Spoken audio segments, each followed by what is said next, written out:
So the first on our list is buying on Craigslist or garage sales and then reselling. So just looking for diamonds in the rough. Chris, tell us about that. Yeah, so this is awesome. This is this is in my blood. This is what my family is known for on my dad's side. So Brian and I are both big fans of Gary Vaynerchuk, a.k.a. Gary V. And Gary V talks about this all the time. If you want to make money, go to garage sales or go on Craigslist, buy things that you know are undervalued, refurb them a little bit, and resell them in a place of higher value. So that could be Amazon, that could be eBay, that could be reselling on Craigslist.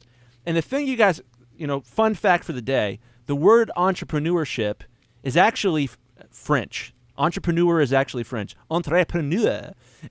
And what it essentially meant was to take something from a location of low value and transfer it to physically move it to a place where it was of higher value. That's cool. So this is entrepreneurship at its core. That's a really fun fact. I didn't know about that.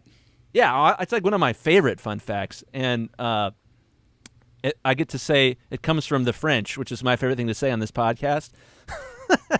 Anyways, so entrepreneurship. So you can buy something that's undervalued on Craigslist and find somewhere to sell it where it's higher valued. You might find, some people they'll buy cars in the South and then transfer them to the North in the United States and sell them in the North where they sell a little bit better and have less rust. So they sell for better prices. So this sort of like buy and then resell, there's a whole opportunity there to have a whole crazy side hustle.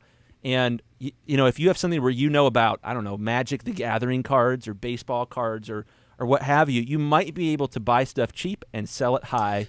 Yep. And build a nice solid income. And this literally, when we talk about niching down in audio, all of those same rules apply to this side hustle as well, because the more you know about one little specific area, that's your unfair advantage over someone else. So if you are the master at Magic the Gathering, or you have an above average knowledge of mid-century modern furniture, for example, and you refurbish that, or guitar amps, and you know a specific price range for a specific guitar amp, and you can buy low and sell high, or you can fix broken stuff and sell high. There's all sorts of areas that you can specialize in and dominate, and you're only searching for those one small little thing that you're buying and reselling. So this is just one of many areas you can do as side hustles, but the niching down aspect helps a lot here.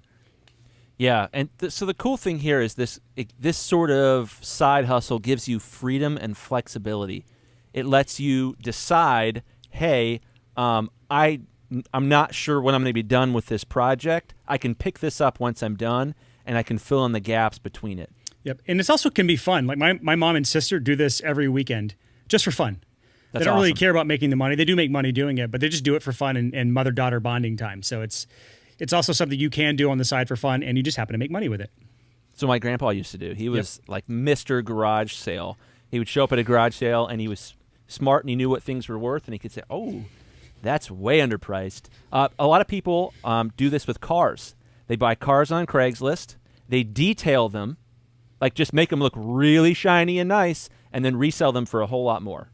Yeah, that's a low-hanging fruit. It's just like in real estate when people buy properties in distress. They're ugly, and they just fix them up a little bit and then resell them at a profit. You can do the same thing with vehicles, although that's a lot more expensive than something like guitar amps typically.